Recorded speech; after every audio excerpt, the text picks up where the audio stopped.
మమ్మల్ని ప్రేమించి ప్రభా ఈ ఉదయకాలం ప్రభా సజీవులుగా ఉంచావు. అలాగే ఈ ఎల్ఐసి ప్రేయర్ ఫెలోషిప్ లో ప్రభా మరి ఇలా ప్రభా మమ్మలను తండ్రి ఆయన సమకూర్చినందుకే వందనాలు. ప్రభా ఈ వాక్యాన్ని మా ఆత్మలకు ప్రభా మరి మా జీవితాలకు మీరు తండ్రి మీరు ఎలా నడిపిస్తారో నీ యొక్క నాయన ఆత్మకార్యము నాలో జరిగించండి. నా మాటలు ప్రభా మరి నాయన నా సొంతవి కాకుండా నీ పరలోక మాటలే పలకడానికి కృప చూపించండి. తండ్రి నీకు వందనాలు చెల్లిస్తూ ప్రభా నేను దౌర్భాగ్యుని అయినప్పటికీ ప్రభా నన్ను ఈ విధంగా వాడుకున్నందుకే వందనాలు. తండ్రి నీవు ఇచ్చిన చక్కని అవకాశం కొరకే స్తోత్రాలు.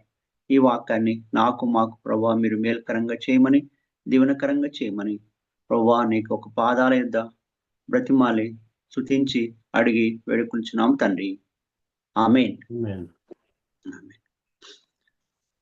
మరొకసారి మీ అందరికి వందనాలు. మరి నేను లాస్ట్ టైం కూడా మరి ఈ యొక్క వాక్యాన్ని అప్పుడు కూడా వర్షిప్ అనే ఒక అంశం మీద నేను లాస్ట్ టైం మరి డేట్ గుర్తులేదు కానీ చెప్పాను. అప్పుడు పీపుల్ సెంటర్డ్, బిజినెస్ సెంటర్డ్, అలాగే ఇంకొకరేం చెప్పాను, అది గుర్తులేదు. ఇప్పుడు కూడా మరి ఈ యొక్క రోమా పత్రిక 12వ అధ్యాయం మరి 1-2 వచనాలలో మరి ఇక్కడ మనం చదువుకున్నట్లు, కాబట్టి సహోదరులారా పరిశుద్ధమును దేవునికి అనుకూలమైన సజీవ యాగముగా మీ శరీరమును ఆయనకు సమర్పించుకొని దేవుని వాత్సల్యమును బట్టి మిమ్మను బతిమాలుకొనుచున్నాను అని మరి పౌలు మరి ఆ యొక్క సంఘానికి విశ్వాసులకు చెప్తున్నాడు. అయితే ఇక్కడ సజీవ యాగముగా అంటే మరి ఒక it is a type of sacrifice. ఇంకొక మాటలో మరి దేవుని ఆరాధించడం అనే మాట మనము ఇక్కడ దేవుని వాక్యాన్ని బట్టి గుర్తు చేసుకోవచ్చు. అయితే మరి మీరందరూ కూడా చాలా అంటే నాకన్నా మంచి తెలియగలవారు. దెర్ఫోర్ అంటే మీనింగ్ అంటే ఇవన్నీ ముందు మరి ముందు అన్ని కూడా అంటే మనం ఇవి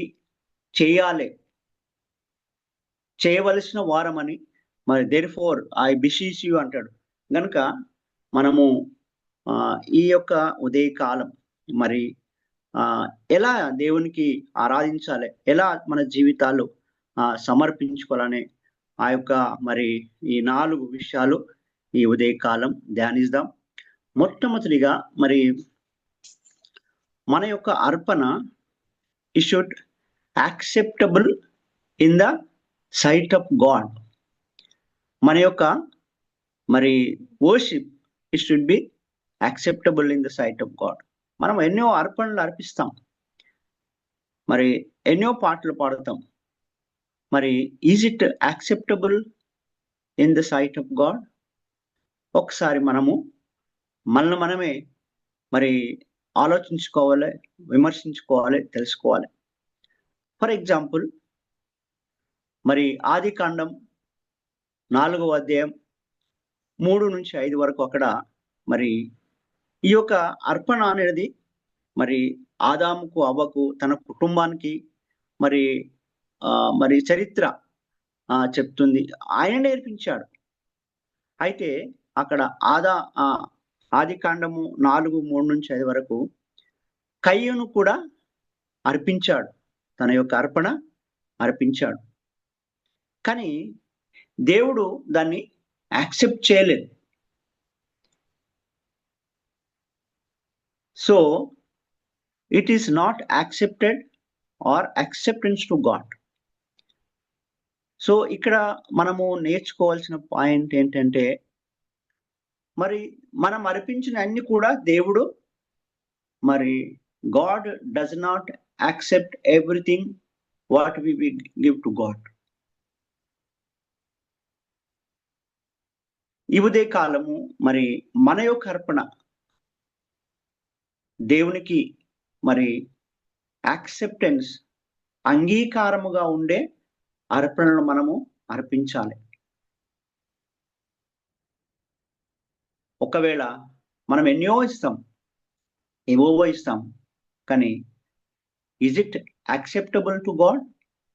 అది దేవునికి అంగీకారంగా ఉన్నదా? మరి మన జీవితాలు అంగీకారంగా ఉండే అర్పణలుగా మనము, అంటే ఆయన అంగీకరించేలాగా మనము దేవునికి మన అర్పణలు లేకుంటే మన వర్షిప్ మరి ఉండేలాగా మనము చూసుకోవాలి. అన్నిటినీ ఆయన యాక్సెప్ట్ చేయడు.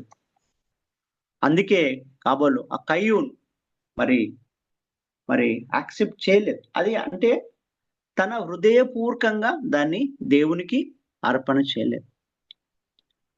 మరి లేవి కాండము 10:2లో కూడా ఉంటుంది. అక్కడ నాదాబు మరి అక్కడ మరి ఆయన అర్పణ కాల్చివేశాడు. అంటే వాళ్ళ సొంతగా చేసినప్పుడు దేవుడు దాన్ని యాక్సెప్ట్ చేయలేదు.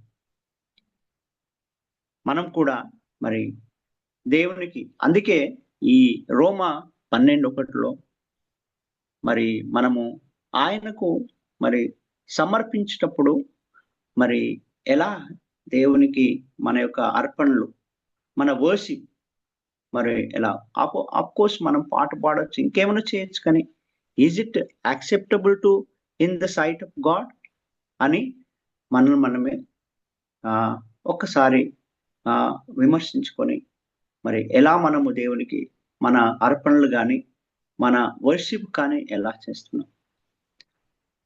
ఫస్ట్ది is it acceptable to God. మరి రెండవది సెల్ఫ్ సాక్రిఫైస్. ఈ సెల్ఫ్ సాక్రిఫైస్ అనేది చాలా డేంజరస్ అండి. ఒకసారి మనము ఆలోచించుకోవాలి. ఎందుకంటే నేను ఇది ఇస్తున్నాను, అది ఇస్తున్నాను, ఇలా చేస్తే మరి దేవునికి యాక్సెప్ట్ అవుతుంది అని మనమే మరి అనుకుంటాం. అది అంటే మనకు మేలు కలగడానికి మనము దేవునికి అర్పిస్తుంటాం. మరి అందుకే కీర్తనకారుడు చెప్తాడు, మరి ఇవన్నీ భూమి సమస్తము అన్ని నాదే అని చెప్తాడు కదా. మరి ఆయనకి మనం ఏమి ఇవ్వగలం? మరి మనం ఎప్పుడైతే విరిగి నలిగిన హృదయంతో ఆయన సన్నిధిలో ఆరాధిస్తామో అదే ఒక స్తుతి అంటాడు, స్తుతి యాగం అంటాడు, స్తోత్రార్పణ అంటాడు. మనము మరి సెల్ఫ్ సాక్రిఫైస్ గా కూడా ఉండకూడదు. నిర్గమకాండం 32 కూడా అంటారు కదా, ఈ దూడ, ఇవన్నీ వాళ్ళు ఒక దూడను చేసుకొని వాళ్ళ సొంతగా ఇదే దేవుడని వాళ్ళు ఆరాధిస్తుంటారు. కొన్నిసార్లు మన జీవితాలు కూడా మరి సొంతగా మరి ఆరాధించినప్పుడు మరి అది దేవునికి యాక్సెప్టెన్స్ కాదు, అంగీకారం కాదు. మరి ఆయనకు నచ్చినట్టుగా మనం ఎప్పుడైతే ఆరాధన చేస్తామో మరి అర్పణలు ఇస్తామో అది దేవునికి అంగీకారముగా ఉంటుంది. ఈ ఉదయకాలము మరి మనల్ని మనమే మరి ఎలా మన అర్పణ, మన ఆరాధన ఎలా ఉన్నదని మరి ఒకసారి పరిశీలన చేసుకొని దేవుని విషయంలో మనము జాగ్రత్తగా ఉండాలి. అంతమంది కాదు, మరి వర్షిప్ ఆర్ యొక్క అర్పణ, మన యొక్క అర్పణ కాస్ట్ అంటే cost less or is it cost to God? దేవుని మనం వర్షిప్ చేసినాం, ఎలా మన యొక్క అర్పణ ఉన్నది?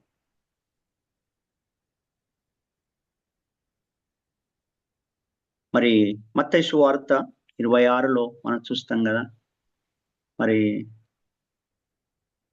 ఆ స్త్రీ మరి తనకున్నదంతా కూడా దేవునికి మరి ఇచ్చి ఆరాధన చేసింది. మరి అక్కడ బైబిల్లో రాయబడ్డది, తన సంపాదన almost it is 2 years labour అని. ఆ సంపాదన అంతా ఒక 2 సంవత్సరాలు కూడబెట్టి దేవునికి ఇచ్చిందని మరి అక్కడ రాయబడ్డది. అంటే హృదయపూర్వకంగా తనకున్నదంతా కూడా దేవునికి మరి ఇచ్చినట్టు మనం చూస్తున్నాం. అంటే ఇచ్చి ఆరాధన చేసింది.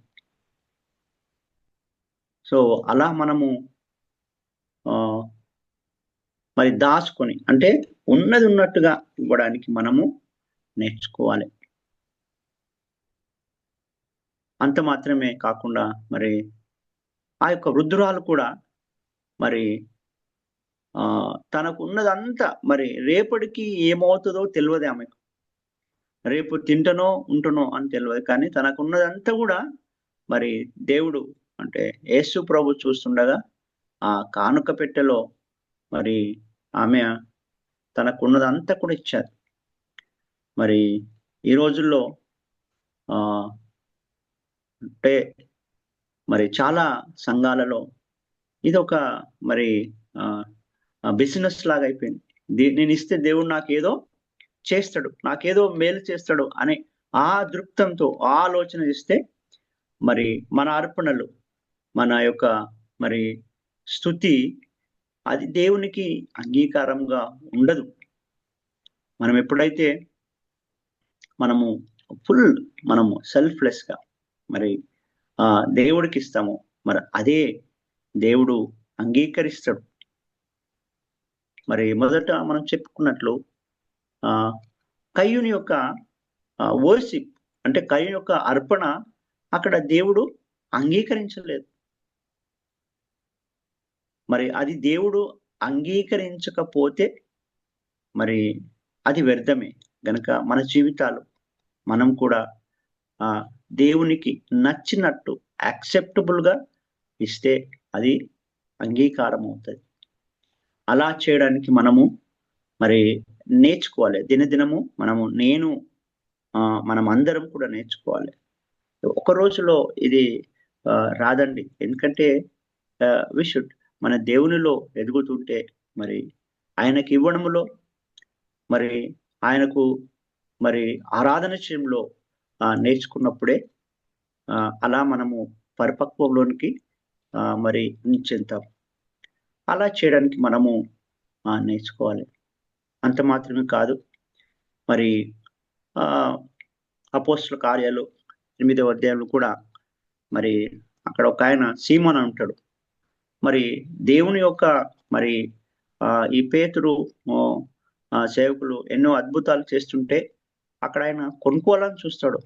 కానీ ఈ యొక్క అర్పణ కానీ, ఆరాధన కానీ, ఇంకేమైనా కానీ మరి డబ్బుతో రావని అప్పుడే పేతురు, ఇంకా నువ్వు సరిగా లేవు, నువ్వు మారు మనసు పొందు, దేవునిలో మరి రా అని ఆయనకు గద్దిస్తాడు.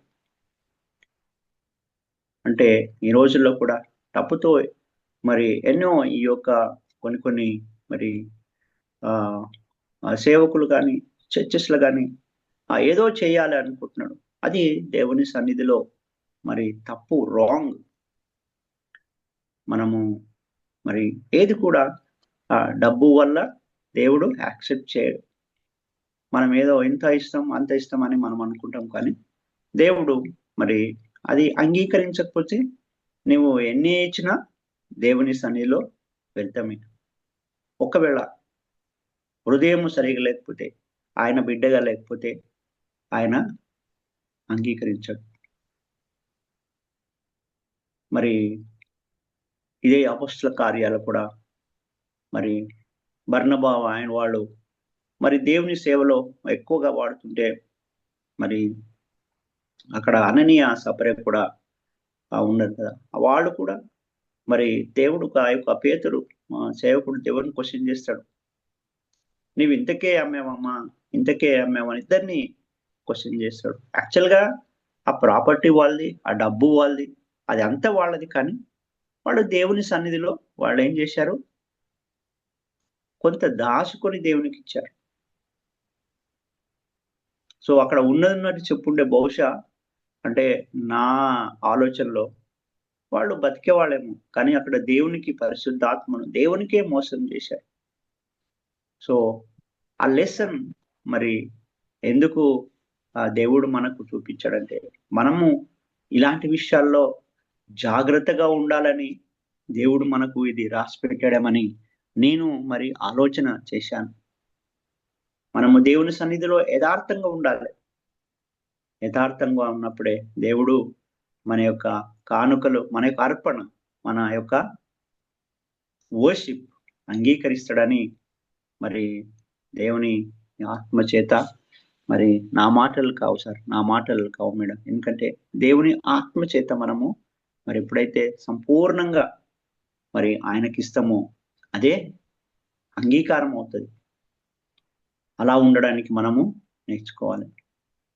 ప్రాక్టికల్ గా మనం ఆలోచించినట్లయితే నిజానికి ఆ ప్రాపర్టీ వాళ్ళదే, వాళ్ళే అమ్మారు, కానీ దేవుని సన్నిధిలో కొంత దాచుకొని ఇచ్చారు. అంటే వాళ్ళంతలో వాళ్ళే మోసము చేసుకున్నారు, పరిశుద్ధాత్మను కూడా మోసం చేశారు. ఈ ఉదయ కాలం మన జీవితాల్లో కూడా దేవుని విషయంలో అవుట్ అండ్ అవుట్ ఉన్నది ఉన్నట్టుగా ఉన్నప్పుడు దేవుడు యాక్సెప్ట్ చేస్తాడు. అలా ఉండడానికి మనము నేర్చుకోవాలి. మరి ఫస్ట్ పాయింట్, ఈజ్ ఇట్ మరి మన యొక్క అర్పణ, మన యొక్క ఆరాధన, ఈజ్ ఇట్ యాక్సెప్టబుల్ గాడ్ నేర్చుకోవాలి. రెండవది, మనము సెల్ఫ్ సాక్రిఫైస్ గా మనము ఉండకూడదు. సెల్ఫ్ సాక్రిఫైస్ అంటే మన ఆలోచనతో స్టైల్ గా ఇలా చేస్తే ఇలా ఉంటే బాగుంటుందని మనం అనుకో, అది చాలా డేంజరస్ దేవుని సాట్లో. కనుక మనం ఒకసారి we think what best we can give అనుకుని మరి అలా దేవునికి ఇస్తే అది చాలా మంచిది. మూడవదిగా, కాస్ట్ నథింగ్ అంటే సెల్ఫ్లెస్ గా మనము ఉండి దేవునికి ఇవ్వాలి. సెల్ఫ్లెస్ అలా ఉన్నప్పుడు దేవుడు మన యొక్క అర్పణ అంగీకరిస్తాడు. మరి నాలుగవదిగా, మనము ఏది కూడా మరి దాచుకోకుండా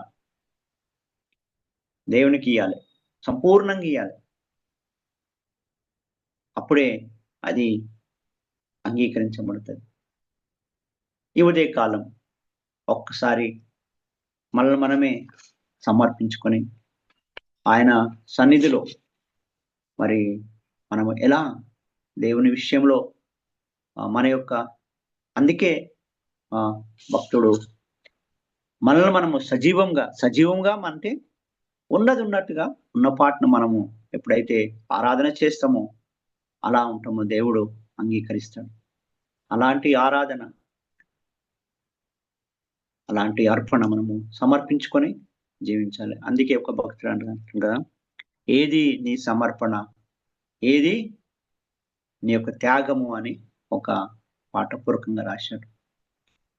సో ఆయన మన కొరకు ఆ సిలువలో బలియాగమయ్యాడు.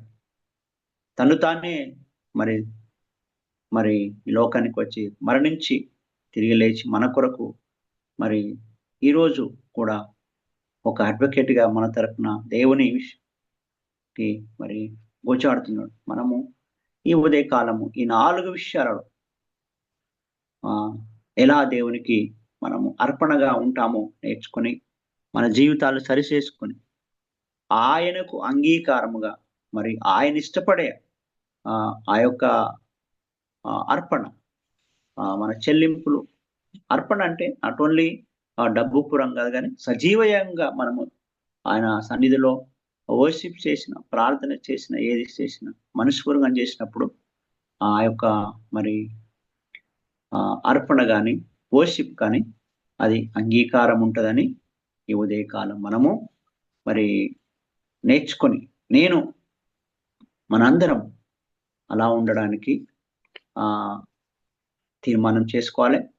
ఇంకొక చిన్న మాట ఏంటంటే, మనము ఆరాధించే దేవుడు కనబడని దేవుడు.